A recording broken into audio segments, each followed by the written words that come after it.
A Copasa confia na capacidade de qualquer pessoa, ambiente, cultura ou estrutura de se transformar.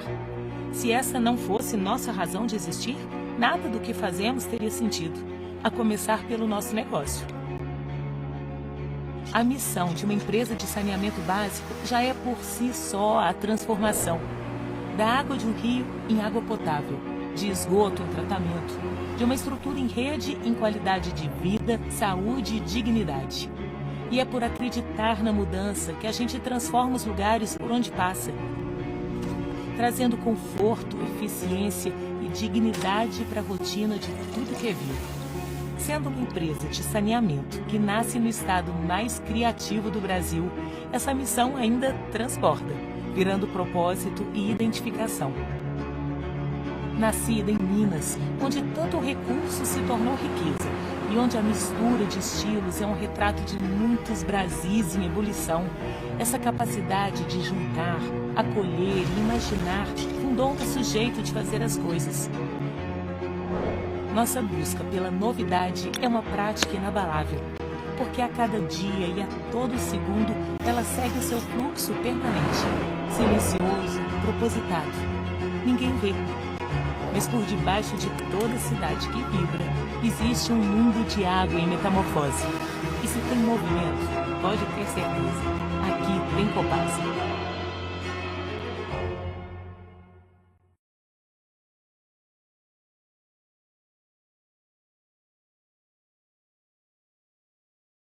É uma alegria receber todas e todos para a última edição de 2025 do projeto Sempre um Papo, TCE Cultural.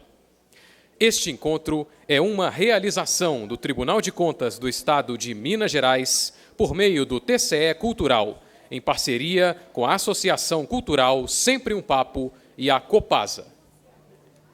Hoje, celebramos o encerramento de uma temporada especial. 4 edições que aproximaram grandes autores dos temas que fazem parte da atuação do Tribunal: meio ambiente, gestão pública, educação e cidadania, transformando esses conteúdos em conversas acessíveis, abertas e cheias de significado.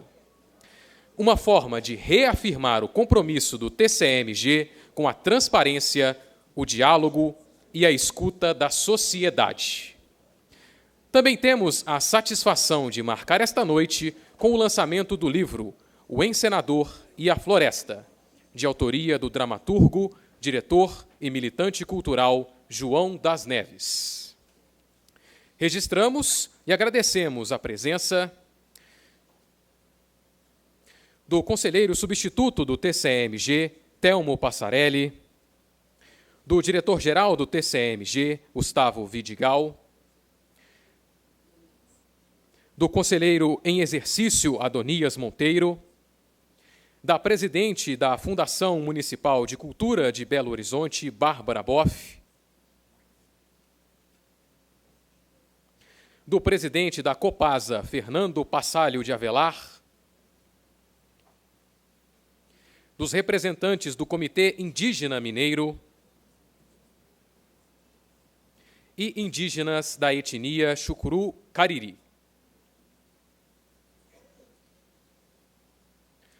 Senhoras e senhores, neste momento, convidamos o coordenador do Sempre um Papo, Afonso Borges.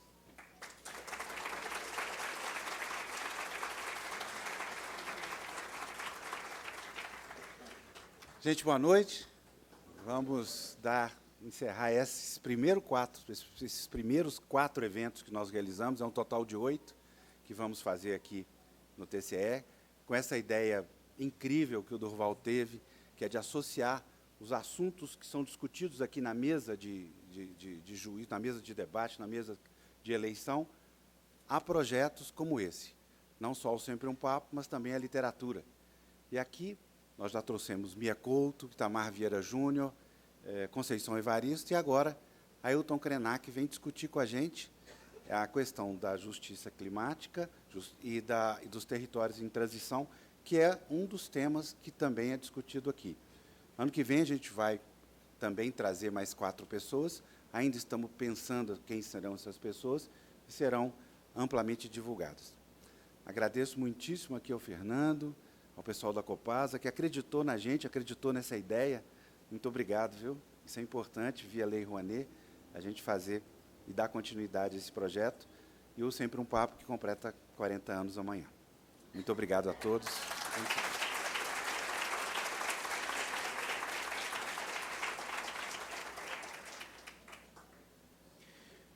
Ouviremos agora o presidente do Tribunal de Contas do Estado de Minas Gerais, conselheiro Durval Ângelo.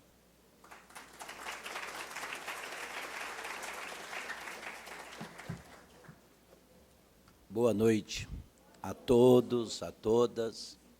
É uma alegria recebê-los aqui nessa noite, auditório cheio, né? É motivo de júbilo.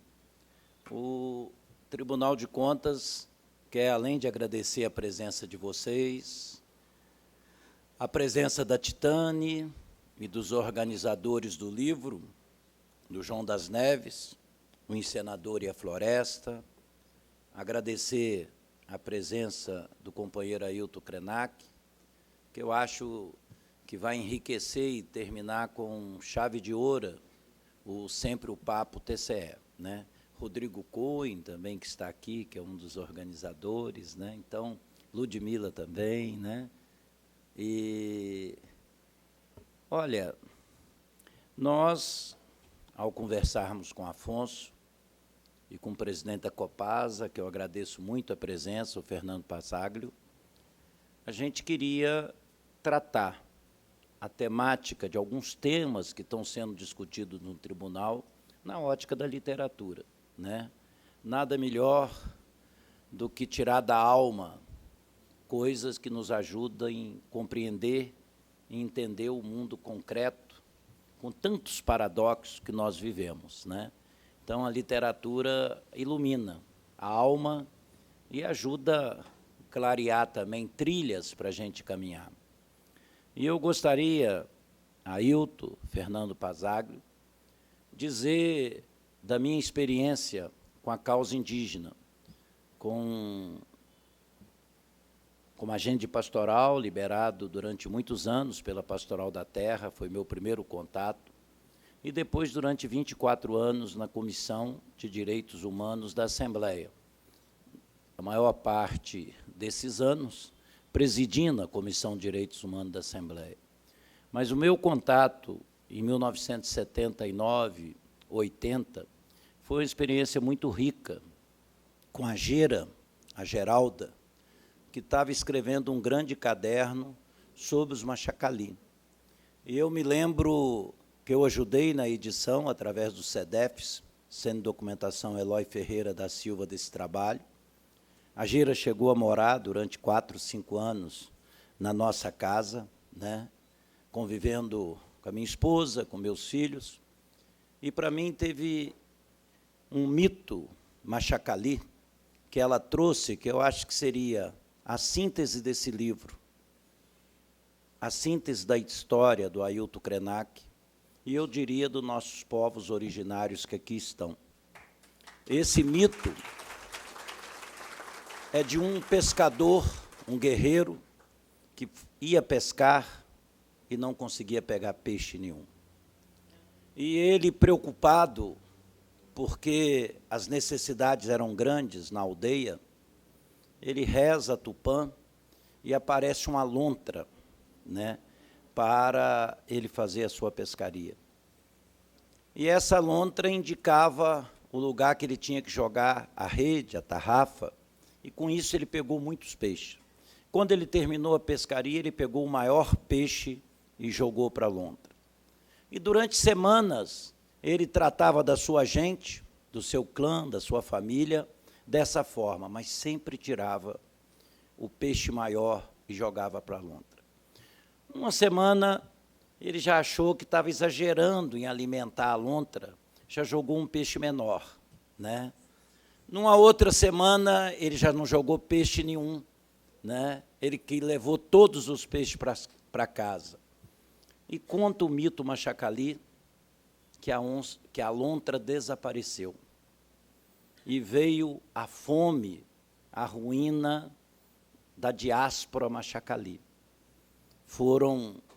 Morreram muitos de fome, perderam suas terras, e a moral dessa história Machacali é que é na partilha que você sobrevive, é que é na comunhão, repartindo, que você consegue sobreviver. E eu acho que é a história desse livro, a experiência de João das Neves com os Kaxinawá, uma experiência riquíssima com o povo Kaxi no Acre, que resultaram esses 3 textos inéditos que estão sendo apresentados nesse livro.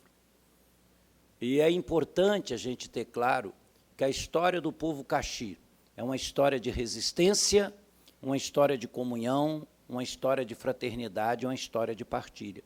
E um povo que se descobre, num grande dramaturgo, que era João das Neves, a sua grande riqueza para o teatro, né? E eu acho que nada melhor do que falar do teatro e da produção indígena de João das Neves do que nas palavras do próprio Ailton Krenak. Ele diz assim: João das Neves afirmava que o teatro tinha que refletir seu tempo, mas evitava o panfleto por saber que esse era feito para o momento. Acabava com o fim da temporada. João das Neves insistia que, se você é artista, o que se você busca é fazer uma obra de arte. Reclamava o teatro que tratasse das questões da sociedade, do entorno em seu tempo, lembrando que a forma está ligada àquele instante. João das Neves perseguiu sempre o sentido de arte e deixou um legado para as gerações, decidida paixão pelo grande ser humano que ele quis ser. Então, essa também foi minha experiência na Comissão de Direitos Humanos com João das Neves, em tantas e tantas lutas, né, onde a Comissão de Direitos Humanos atuou, algumas gerais, no MST, na luta de povos originários, outras específicas, por exemplo, na luta contra a verticalização e a invasão de prédios, um processo de urbanização desenfreado em Lagoa Santa. Então, que a história do mito da lontra e de um caçador, pescador, que esqueceu de partilhar, que isso que é a causa da ruína, eu acho que é um símbolo muito atual da sociedade que nós vivemos. Obrigado.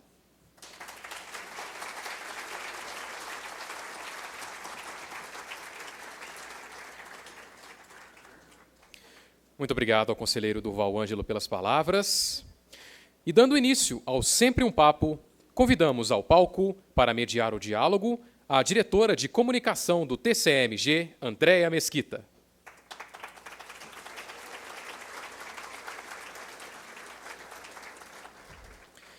Para conversar sobre o tema Justiça, Climática e Territórios em Transição, convidamos a cantora e ativista cultural, organizadora da obra, Titane.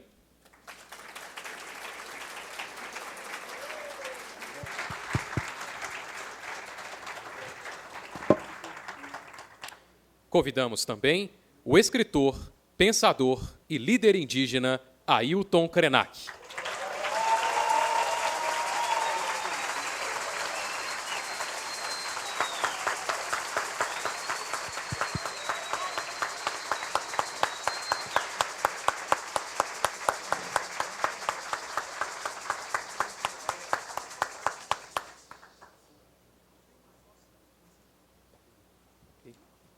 Passamos a palavra ao mediador Afonso Borges. Só houve um pequeno equívoco. Eu convidei a André, depois eu falei que ia trocar com ela. Obrigado, Jander. Essa fica me gozando, né? Uma salva de palmas para o trabalho do nosso Hermes, querido. Me acompanha há anos. Na pandemia, eu forçava ele a fazer tradução de palavrão. E ele é divertidíssimo quando, por exemplo, eu fiz sempre um papo via virtual com o Seu Jorge, ele teve que cantar as músicas do Seu Jorge dançando. Ele dança bem para danar, gente. É muito legal. Gente, muitíssimo boa noite. Para mim é uma alegria estar aqui conversando com vocês, na frente de gente que eu tão admiro tanto há tanto tempo, e na frente de dois grandes amigos, na verdade. Eu tenho que contar um segredo para vocês. Em 1917, quando eu tinha aproximadamente 16 anos, a Titânia já era bem mais velha, não tinha em 1917. Eu fiz assessoria de comunicação dos espetáculos da Titânia, você acredita? Nem ela lembrava disso.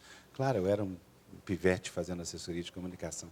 Então, tenho por ela e por tudo que a Titânia representa e representou, não só agora, mas durante também a ditadura, com sua música, com seus companheiros, uma tremenda admiração, e ela sabe disso. Obrigado, viu, Titânia?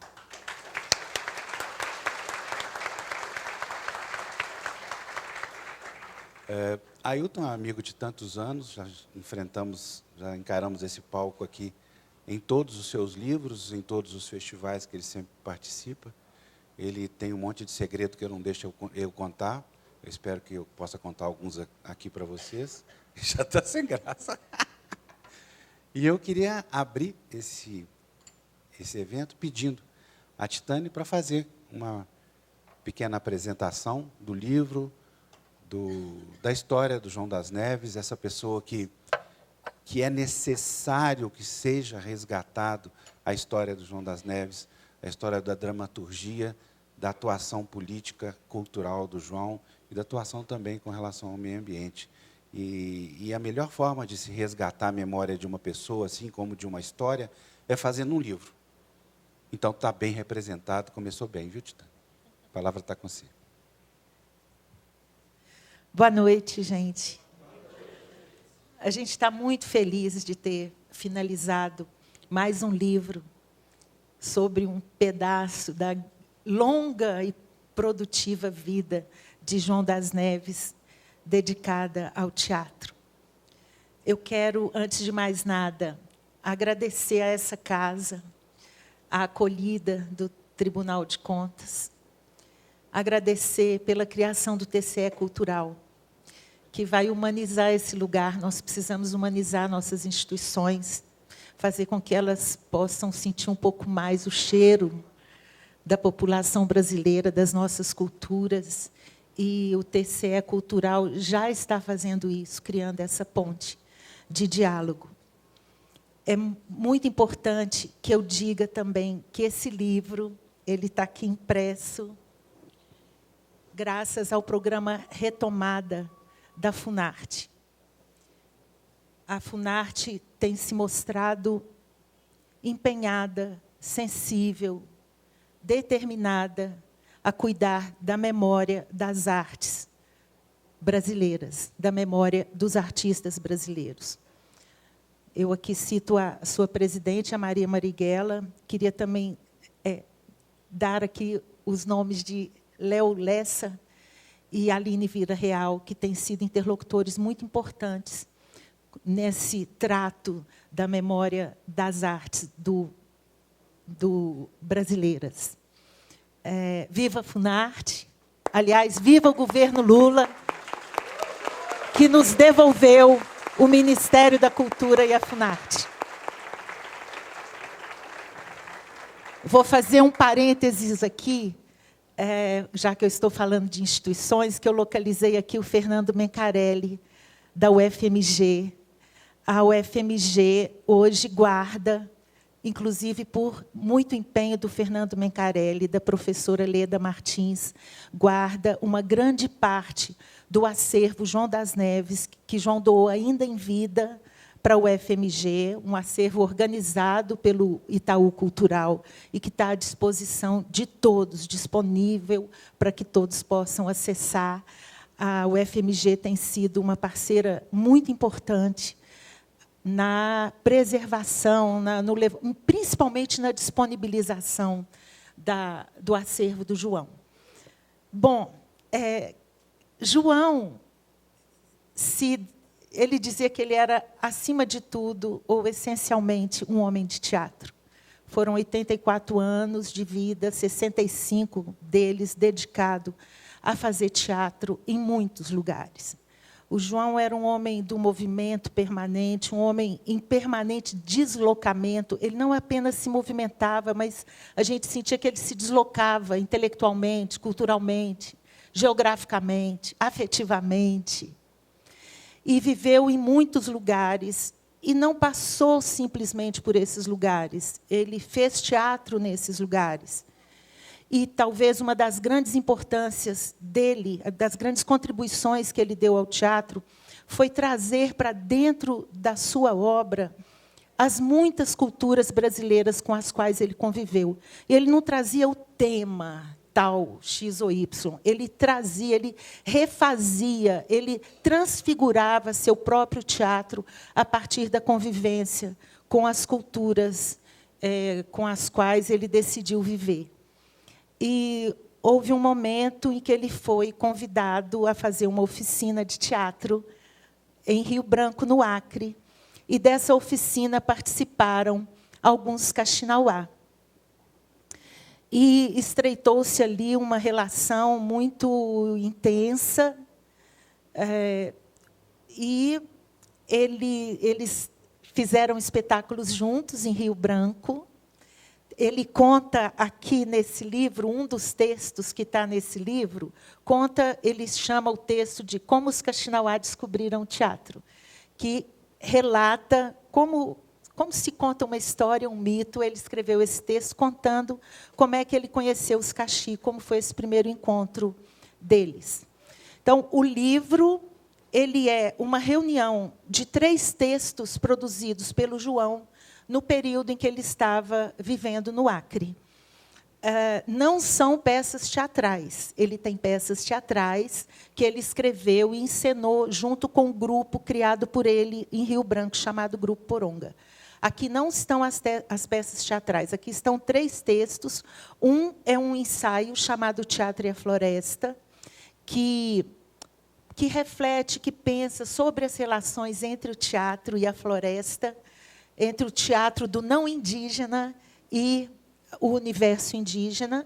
O outro é esse texto, Como os Kaxinawá Descobriram o Teatro. E o terceiro texto, mais longo, é um diário de viagem. Quando ele foi, a convite dos Kaxi, ficar na aldeia durante alguns meses, ele fez um diário manuscrito. Esse diário são 6 cadernos, bem grossinhos assim, manuscritos. E, posteriormente, depois de já voltar da área Runicuim, ele fez um compacto desse diário, reduziu, fez um compacto, deixou bem datilografado, bonito, organizado, e é essa versão compacta que a gente publica aqui.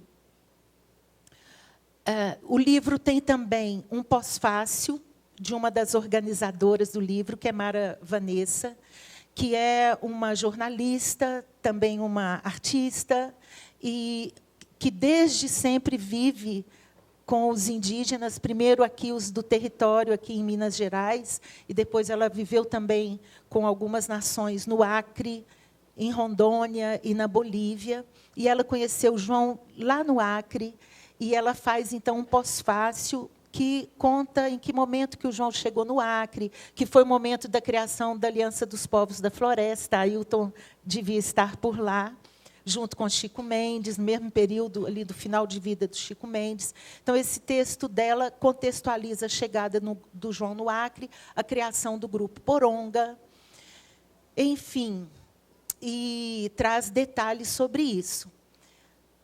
A capa, ela é um desenho que nos foi enviado pelo IBAN, do MACU, Movimento dos Artistas Runicuim. O IBAN também, João conviveu com ele quando foi para as aldeias Kaxi. Então, se conhecem de longa data, e ele mandou essa ilustração linda para a capa. E, como prefácio, quem escreveu foi o Ailton, que nos presenteou com esse prefácio lindo. O Ailton conviveu com o João lá também. Então, é esse o livro. Se eu puder resumir o que a gente sente quando lê esse livro, a impressão ela é boa, ela dá um sentimento bom, porque você vê duas culturas se encontrando. Um homem branco não indígena, com uma cultura indígena exuberante. E você percebe que duas culturas podem se abraçar, que elas não precisam se encontrar uma massacrando a outra, que, pelo contrário, é possível, não é, que elas sonhem juntas, que elas pensem juntas um novo mundo, não é? E que esse abraço entre diferentes culturas é possível. Essa foi a sensação que mais ficou presente em mim quando eu li pela primeira vez esses textos. Eu quero aqui, para finalizar, em nome dos organizadores do livro, que são Rodrigo Cohen, que está aqui, Mara Vanessa, Fonseca Dutra, em nome dos artistas colaboradores do João e do coletivo de artistas que reúne na Associação Campo das Vertentes, em nome, que é editora do livro, em nome da Relicário também, gostaria de falar em nome da Relicário, que é a coeditora, em nome das filhas do João, Maria João e Maria Íris, eu quero agradecer muito ao Sempre um Papo pela oportunidade que você nos abriu de estar aqui hoje, especialmente ao lado do Ailton, a quem a gente tem muito que agradecer. Ailton, obrigada por ter vindo. Obrigada por tudo e tanto que você tem significado para nós. Obrigada por essa lucidez tão mágica. Obrigada por nos ajudar a lançar luz sobre a vida e a obra do João. É isso.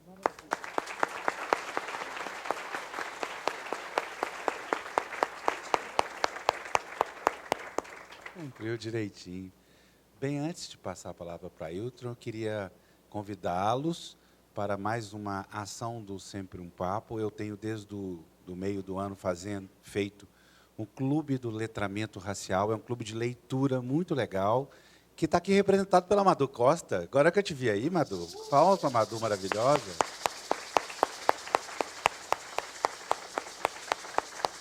A edição vai ser amanhã, né, Madu? Amanhã, lá na Biblioteca Pública, sobre o livro da Carolina Maria de Jesus, Quarto de Despejo, com a Eda Costa. Falei tudo certinho? Eda Costa falando. Quem quiser ir direto, amanhã, 19h30, na Biblioteca Pública. Tá? 19, obrigado. Agora eu passo a palavra para a palestra de 17 horas, que o Ailton Krenak prometeu fazer.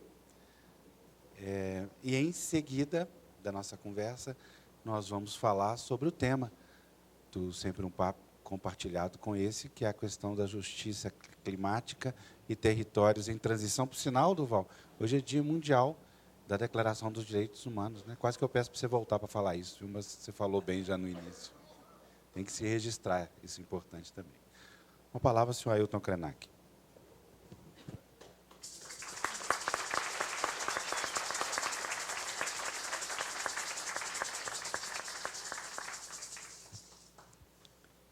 Saudações. Saudações dos povos da floresta. Cumprimentar nossos parentes que vieram prestigiar esse encontro. Sejam bem-vindos os nossos parentes das etnias Pataxó, né? os nossos parentes Chucuru Cariri, os nossos parentes Camacanse estão aqui, os Tupinambá, e todos aqueles que não estão aqui fisicamente, mas nós sabemos que quando a gente está nesses territórios, os nossos ancestrais estão presentes. Então, tem muita gente que vocês não estão vendo aqui. Ereré, viva a presença dos povos indígenas nesse nosso contexto. Saudação ao nosso querido presidente desse Tribunal de Contas do Estado de Minas Gerais, que tem uma história de militância e de ativismo junto com o nosso povo, que vocês viram, que não foi só com a luta pela terra, mas foi, sobretudo, pelo avanço do reconhecimento aos direitos humanos das nossas comunidades. No período antes da Constituição, Duval já estava junto com a gente. No período pós-constituinte, ele ainda estava com a gente e deu esse passo muito importante de estar engajado em mudar a cultura de uma instituição tão conservadora quanto um Tribunal de Contas como essa que nós temos aqui. Então, é mudar a cultura das instituições. Mudar a cultura das instituições é muito mais difícil do que mudar hábitos. Imagina alguém que tem um hábito, sei lá, ele tem um hábito de comer churrasco. E aí você precisa convidar aquela pessoa a parar de comer churrasco, porque para comer churrasco você tem que criar muito boi. E esse camarada gosta tanto de churrasco e é tão difícil mudar um hábito. Imagina mudar a cultura de uma instituição. Então, parabéns a todos que estão cooperando para que a gente possa estar aqui dentro falando essas coisas incomuns.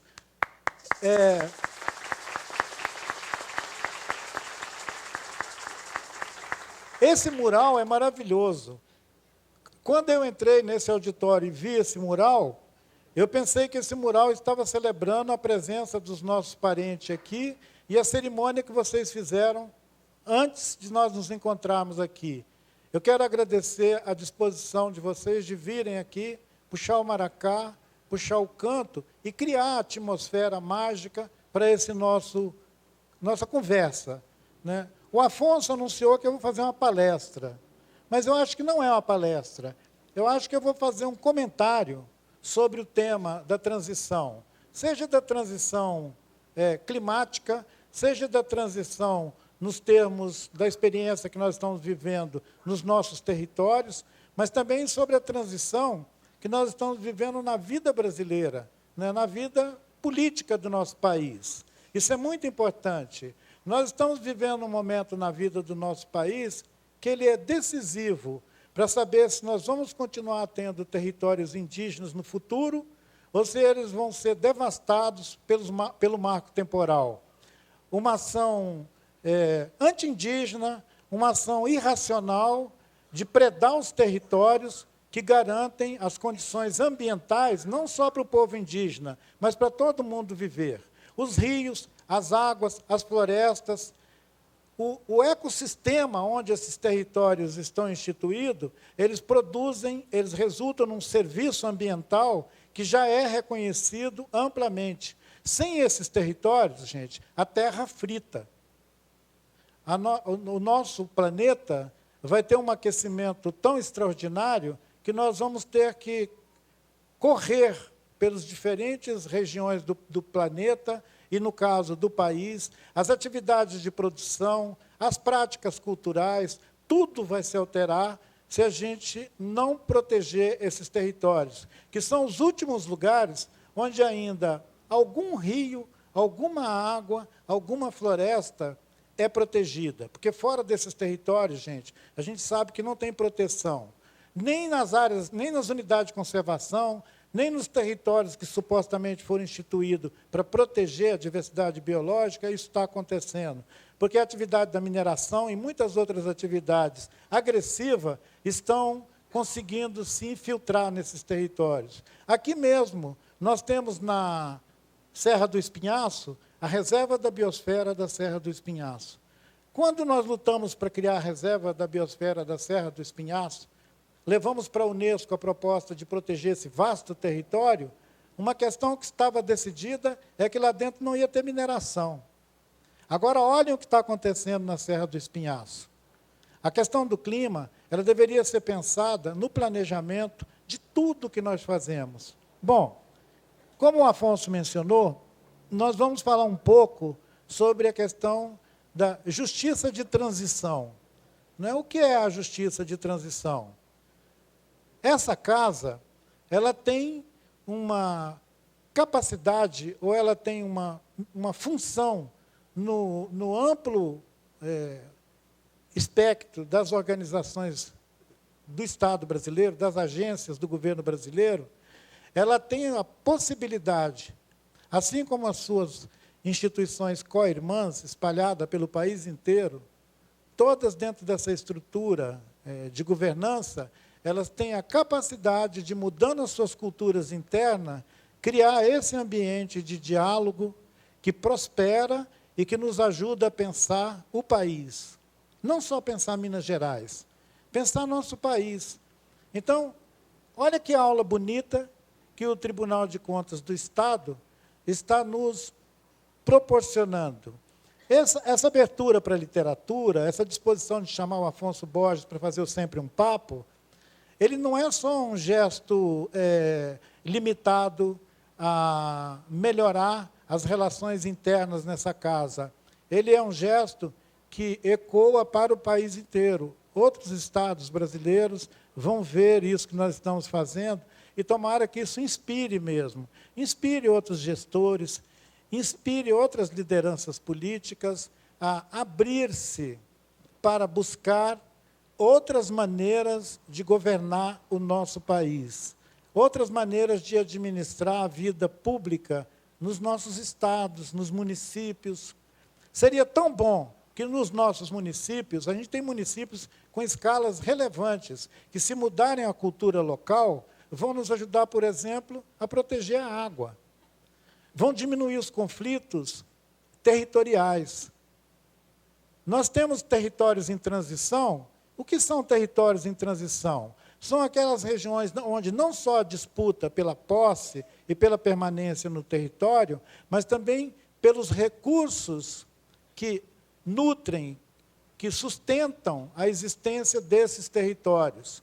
Se nós não temos água, você pode ter um território determinado, se ele não tiver água, que é a experiência que nós estamos vivendo na bacia do Rio Doce, você está vivendo numa situação de um território em transição.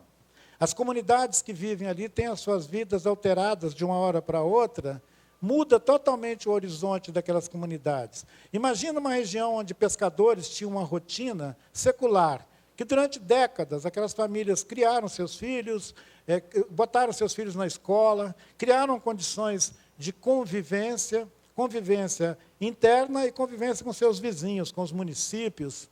Imagina o que aconteceu na bacia do Rio Doce, depois dessa experiência que está agora completando 10 anos, do rio ficar interditado.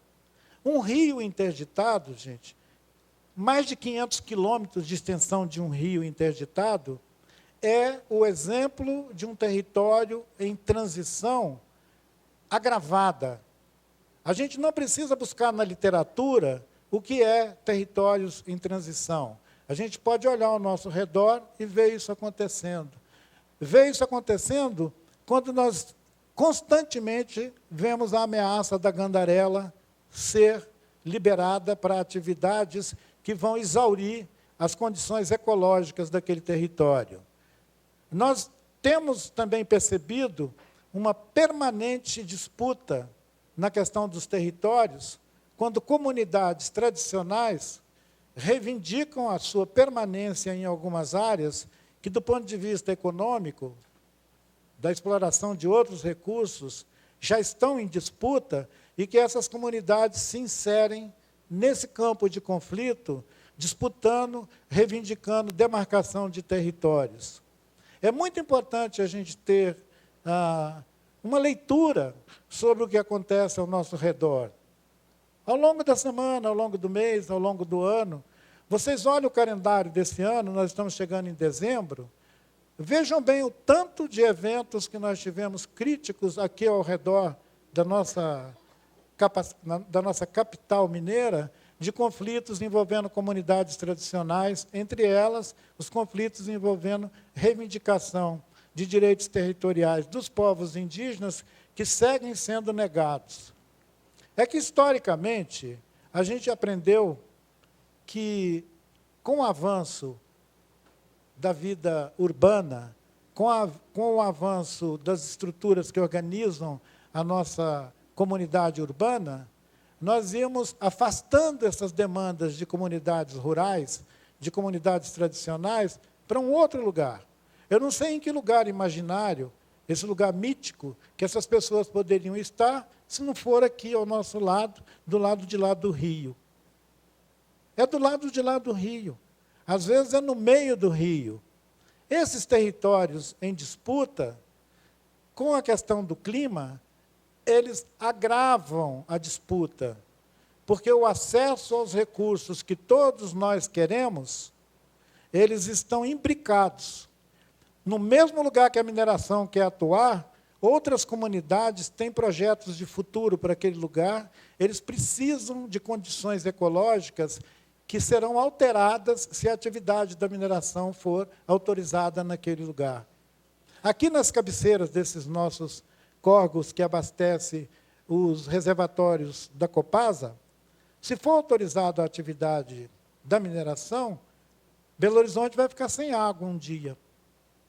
Imagina a dificuldade para os planejadores e para os gestores pensar como atender a missão de uma agência que tem que oferecer água para a população, quando ela vai para uma mesa de negociação onde as atividades econômicas vão disputar com a Copasa a autorização para fazer outros usos desses mesmos espaços, seja da água, seja de outros recursos que estão nesses territórios. Esses são os territórios que a gente podia anotar como territórios em transição. Esses territórios estão em transição. Nós, comunidades humanas, nos acostumamos há muito tempo de que a gente podia dispor da terra como uma matéria plástica, como uma coisa que a gente corta, dobra, emenda. Num dos meus livros, onde eu alerto sobre o risco da gente estar correndo para um certo fim de mundo, eu digo que as comunidades humanas precisam aprender a conviver com outros seres não humanos. A pessoa fala, mas eu não vivo de pesca, eu não vivo de caça. Você não vive de pesca e não vive de caça? Será mesmo? Será que a comida que chega na sua casa pelo supermercado ou por qualquer outro acesso, ela não vem dos mesmos lugares onde alguém tira a caça e tira a pesca? Esses territórios estão em disputa. As atividades econômicas dessas comunidades tradicionais, elas implicam uma relação direta com a terra, direta com a água, direta com a floresta, com a vegetação, com a mata. A população urbana tem muita dificuldade de entender isso. Eu me lembro que quando teve o levante para não deixar a Gandarela passar por licenciamento para a atividade da mineração, muita gente daqui da cidade dizia, mas esses ecologistas são os chatos. Eles estão fechando a passagem, fechando a estrada para frente de Nova Lima, não deixa ninguém passar para protestar contra a discussão acerca do licenciamento da atividade de mineração na Serra da Gandarela. Nossas comunidades urbanas, rurais, precisam criar canais de diálogo, de conversa. Então, eu cumprimento essa casa por estar estabelecendo um privilegiado canal de diálogo, de conversa, de informação. Quanto mais informação sobre esses temas a gente puder compartilhar, eles deixarem de ser assunto específico só de ambientalista, de ecologista, ou de especialista em clima, quanto mais a gente trocar essas informações, menos conflitos nós vamos ter entre nós, menos briga, né? Menos, digamos, menos perdas de oportunidade de nos constituir em comunidades criativas, que não vive só da disputa. Nós podemos ter interesses comuns, mesmo tendo culturas diversas, culturas diferentes.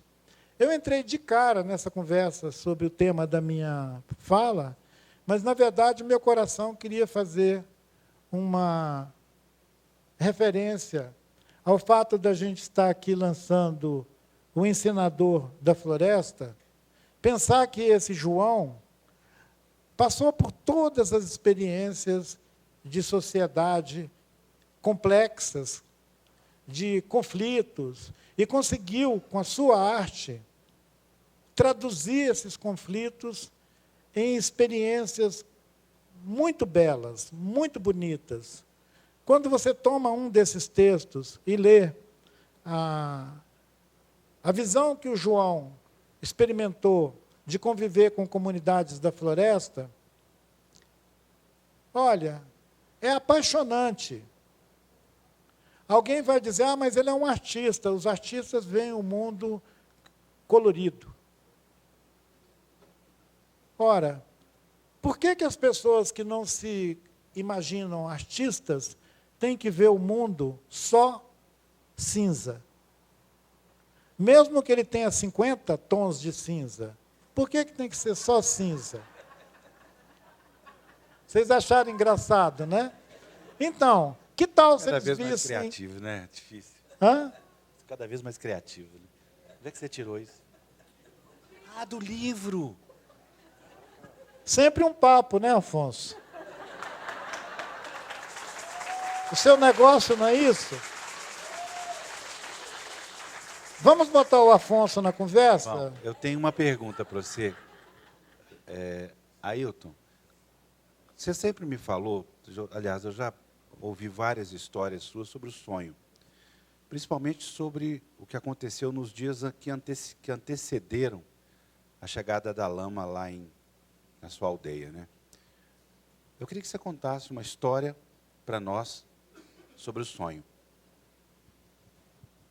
Bom, eu acredito que todos os parentes que estão aqui têm essa experiência do sonho como uma extensão da vigília, né? Sonhar é a experiência de estar vivo. Aliás, o Siddhartha Ribeiro, que é um amigo nosso, neurocientista, mas principalmente um cientista que tem um laboratório do sono, ele diz que todo mundo sonha. Ele falou, todo mundo sonha, até quem não lembra. As pessoas sonham, acordam de manhã, mas não lembram que sonharam, porque eles não cultivam sonho. Da mesma maneira que você, para ter água, precisa cultivar água. Quem não cultiva água, não tem água. Vocês imaginam que é possível cultivar água, assim como cultivar sonhos?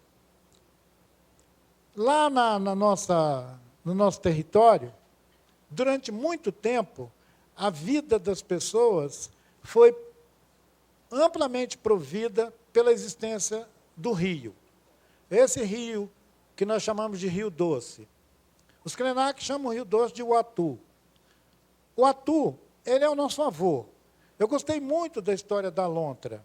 Eu gostei muito da história da lontra porque ela é a vívida experiência de quem precisa negociar com o corpo do rio a dádiva, receber dele a abundância, a prosperidade, a fartura. As famílias sabem que não vão morrer de fome porque o rio está ali. Isso dá uma certeza, dá uma confiança. Aí alguém pode dizer, ah, mas eles são preguiçosos, eles ficam lá deitados na laje do rio, esperando o rio dar comida para eles. Mas eu pergunto, e daí?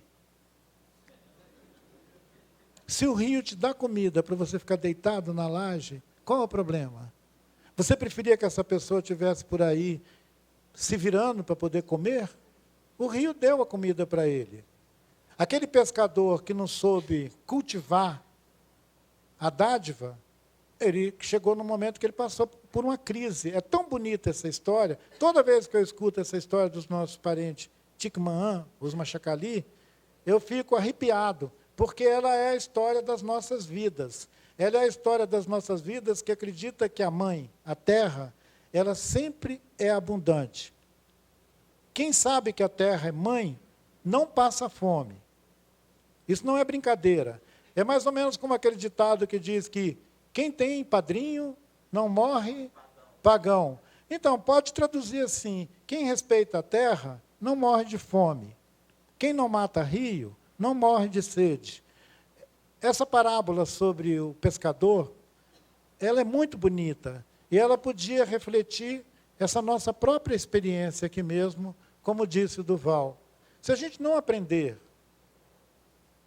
a distribuir os bens que a terra dá, nós vamos passar por experiências cada vez mais de disputa. Vocês já devem ter escutado referência ao crescente reconhecimento em tribunais internacionais, em cortes internacionais, de que nós precisamos reconhecer a necessidade de implementar ações voltadas para uma justiça reparatória. O que é essa justiça reparatória? É assegurar que aquelas comunidades humanas que foram desprovidas das condições necessárias para uma vida digna possam ter essas condições de novo asseguradas. Justiça reparatória, gente, não é só uma vingança. Justiça reparatória é reconhecer que, se você não compartilhar, você um dia também vai ficar em desvantagem e você vai ficar passando fome. Seja fome de justiça, no sentido da palavra, seja fome de recursos que nós acessamos da natureza. Sobre o sonho, na nossa casa tem gente que sonha. E eu vou contar para vocês um legado da senhora que lutou para que os Krenak pudessem voltar para aquela reserva indígena na beira do Rio Doce, na margem esquerda, e que não está mais viva entre nós, Dona Laurita. A Dona Laurita estava viva quando a lama invadiu o nosso quintal. Como a barragem estourou cá para cima, ela demorou 1 dia e meio, quase 2 dias, para aquela lama passar na frente do nosso terreiro. Impressionante, né? O pessoal ouviu o noticiário, viu na televisão aquele derramo de lama e de minério apavorando todo mundo, aquele susto que todo mundo viu, mas a coisa só passou na frente da nossa casa 1 dia e meio depois. 2 dias depois. Quase 2 dias, foi na madrugada do segundo dia. Eu estava lá, você lembra? Você estava em Aimorés, né? Sebastião Salgado. É. Então, ele foi, você veio de Vitória para cá. O Afonso fez um movimento contrário, ele subiu contra a lama. Você está atrapalhando contra o sonho. Aí, o sonho. Ele pede para contar sonho e depois fica extraviando. Então, é assim, Afonso. Essa senhora, mãe e avó de quase todo mundo lá da aldeia, ela teve uma visão. Visão e sonho, gente, são quase experiências análogas, né? A diferença da visão é que você tem uma experiência de estar metido dentro da situação que o seu corpo é afetado. Se você levar uma pancada, no outro dia você está quebrado, né? A experiência é uma experiência real. Você caiu e bateu a cabeça, no outro dia sua cabeça vai continuar doendo. Você vai acordar, mas vai continuar doendo. Essa experiência é muito poderosa, é muito forte. Pois bem, a nossa avó que sonhou com o derrame da lama, ela teve uma espécie de um pesadelo daqueles muito terríveis, em que ela ouviu o rio fazendo um lamento e fazendo o movimento de, ao invés de descer a correnteza do rio, o rio subia, fazia um movimento contrário. Ela escutava o lamento do rio, o choro do rio, o drama do rio. E ela ficou imobilizada durante esse sonho, essa visão, e adoeceu. Os filhos, as filhas dela, tiraram ela de dentro do quarto e botaram para pegar sol no quintal, na varanda, no terreiro. Mas ela ficou catatônica, ela ficou em estado de choque. Ela não conseguia voltar daquele estado de pesadelo que o sonho tinha envolvido, e ela estava envolta naquela lama toda que passou na frente da nossa casa com uma antecedência de alguns dias. Então, quando a lama passou, ela estava lá no terreiro, porque ela já sabia que ela viria. E ela teve esse choque terrível, que nós acreditamos que foi a causa inicial do estado de adoecimento dela, e que 1 ano e meio depois resultou na sua passagem. É uma pessoa muito importante para nós. Ela mostra como o sonho antecipa questões que afetam a nossa experiência comunitária, que afetam a nossa vida e a nossa relação com elementos como o rio, a floresta. Eu já escutei de outros sonhos muito fortes sobre a floresta, sobre como essas pessoas viram a floresta sendo devastada, muitos anos antes da gente escutar um presidente da República mandar abrir a porteira e sentar fogo no Pantanal. Então, assim, esses pesadelos, eles invadem a realidade quando nós não somos capazes de conversar sobre eles, né? Vai ver que é isso que a psicanálise faz. Ela conversa sobre pesadelos para ver se a gente melhora. Então, que bom que o Afonso me provocou a contar esse sonho, que eu fiz um resumo, porque ele é um sonho pesadelo, e que nós estamos até hoje sob os efeitos dele. 10 anos depois da lama, nós ainda estamos discutindo essa lama. Quer dizer, é um pesadelo longo, para milhares de famílias. Talvez 430 ou 500 mil pessoas tiveram as suas vidas diretamente afetadas por esse evento, porque eles ficaram impedidos, por exemplo, de pescar. Então, eles tiveram que ir lá fazer o registro de pescadores que não pescam mais, para poder receber bolsa, família, para receber ajuda, para receber compensação. São autores de ações aqui no Brasil e fora do Brasil que trata da questão da reparação. É a reparação, é a compensação financeira. É interessante pensar, gente, que reparação não é só indenização. Não é só você pega e paga um valor pelos danos que você causou. Ele implica num compromisso social de reintegrar a função da vida todas aquelas comunidades que foram alvo desse dano, que foram, eu não gosto da palavra vítimas, né? Mas que foram vitimados por uma atividade econômica que é central na nossa cultura. A cultura brasileira, ela é uma cultura que acha que pode extrair tudo que tem no corpo da Terra, como se a Terra fosse infinita. Nós já escutamos que não existe planeta B. Só existe essa Terra. Se a gente exaurir ela, nós não temos para onde ir. Mesmo que alguém nos ofereça um lote em Marte, não cabe todo mundo, né? Mesmo que alguém te oferecer um terreno na Lua ou em outro planeta, não cabe todo mundo. É a Terra, a nossa Mãe Terra, essa que é a casa comum de mais de 8 bilhões de pessoas, é que continua dando abrigo, comida e água para a gente. Tem sentido quando os povos tradicionais, os povos originários, chamam a terra de mãe, Mãe Terra.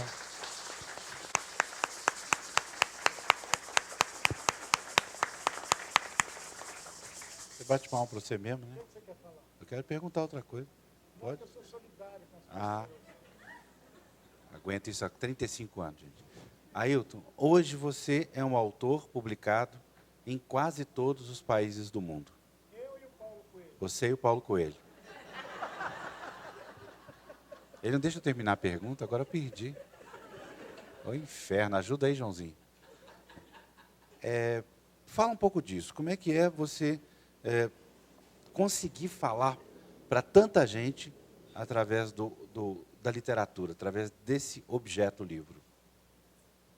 Olha, é uma experiência que merece mesmo ser reportada, porque eu nunca me imaginei um escritor.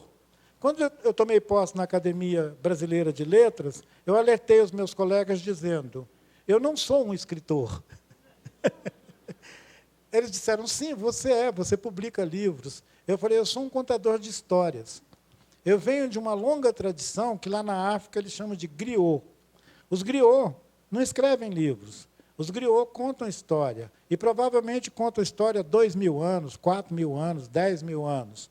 Aqui no continente americano, existem tradições de gente que conta que transmite pela oralidade relatos de décadas, séculos, de várias gerações. Darcy Ribeiro se admirou quando encontrou um homem do povo Kaapor que foi capaz de contar para ele uma história que remetia a 40 gerações dele, voltando para o pai, para o bisavô, para o tataravô, como diz aquela canção do Gilberto Gil, né? O pai perguntou para o avô, perguntou para o tataravô, tataravô, onde é que está? Né? Então, é uma tradição, na África e no continente americano, contar histórias. Então, eu não fico nem um pouco em desvantagem com vocês, Afonso, que têm que aprender a escrever. Eu consigo contar histórias sem ter que escrever. Até os 20 e tantos anos de idade, eu não escrevia. Eu tinha dificuldade de escrever. Aos 22, 23 anos de idade, se você me pedisse uma redação, sentar e fazer uma redação, eu tinha dificuldade. Mas eu não tinha dificuldade nenhuma de contar uma história e resultar numa publicação de uma obra desse tamanho. Ou Davi Copenau Yanomami, autor de A Queda do Céu. Vocês já viram o volume A Queda do Céu? A Queda do Céu é a cosmovisão Yanomami. Quer dizer, ele conta como esse mundo foi criado, como o Mamo criou os rios, as florestas, as pedras, as estrelas, o fogo. Conta tudo. Quer dizer, é uma Bíblia. Vocês dizem que a Bíblia foi escrita por centenas de pessoas. Os Yanomami tem um que é capaz de fazer a Bíblia inteira. Então, assim, ele não escreve, ele fala. Então, eu sou de uma longa tradição de gente que conta a história. Meus livros, o primeiro, eu já estava com 65 anos quando eu publiquei o primeiro livro. Eu estou com 72, devo estar fazendo 73 esse ano. Pois bem, publiquei o livro, não tinha nenhuma pretensão, daí a pouco ele foi traduzido na França, na Inglaterra, na Itália, no Japão, saiu traduzindo para todo lado. Saiu o segundo, está traduzido. Meus livros estão traduzidos na Coreia, estão traduzidos na República, lá na Tchecoslováquia, estão na Grécia. A Grécia, eu fiquei pensando, quando eles forem publicar meu livro na Grécia, eu quero ir lá. Eu quero ir lá porque essa cultura europeia veio de lá. Tudo o que eles falam, eles botam os filósofos gregos como prova de que eles estão falando uma coisa com coisa. Nos meus livros, eu não ponho bibliografia de ninguém, eu não cito Sócrates, o Platão, eu não cito nenhum desses caras. Não preciso citar eles, porque as fontes das histórias que eu conto é a memória. E a memória, ela é universal. Todas as comunidades humanas têm memória. Assim como todo mundo sonha, viu, Afonso? Você sonha, sabia? Você também sonha. E você tem memória. O que você quer falar? Quero te perguntar agora sobre... Se eu não interromper, ele não para nunca, vocês perceberam, né? Quero que você fale das exposições. Antes, você abriu uma agora em Belém, mas fez outra antes em São Paulo, né? Você virou curador. Nós temos um Ailton Krenak, curador de exposições. Olha, felizmente, a professora Maria Inês está aqui, essa minha querida amiga, e a primeira vez... Ô, Maria Inês, eles não estão vendo você, não, pode levantar. Ó, a Maria Inês aqui.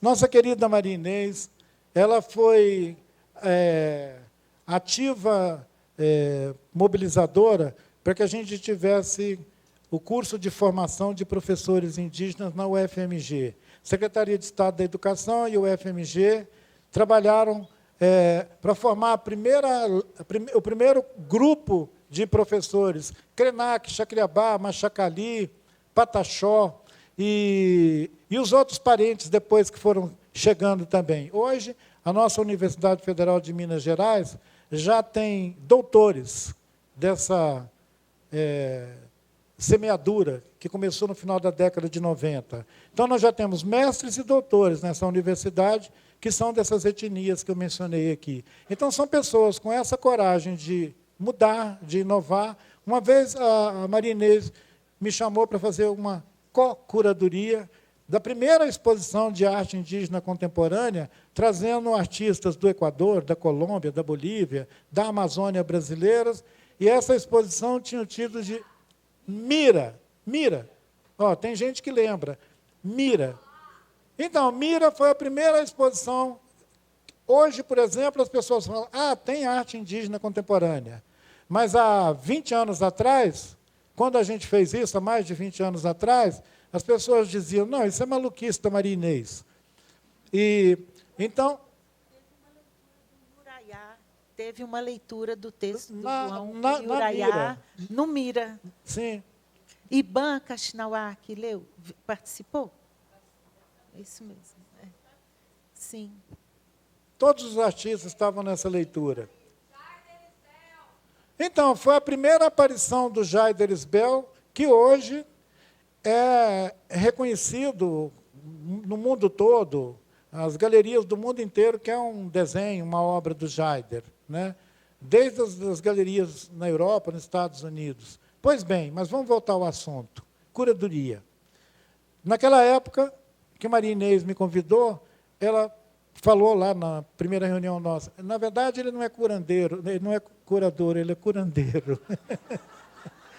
Então, gente, esse negócio que o Afonso está falando aqui, de curadoria, 3 exposições, uma no Rio, uma em Belém, outra em São Paulo, na verdade, eu fui iniciado, por sugestão da professora Maria Inês, como curandeiro.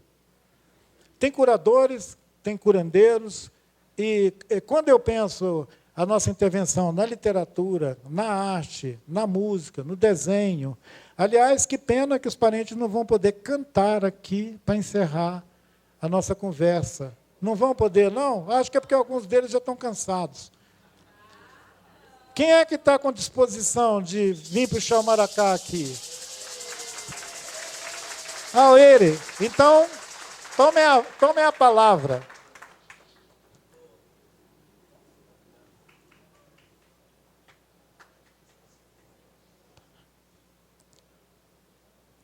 Vocês cabem aqui? Ou querem ocupar o corredor aqui à frente?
Música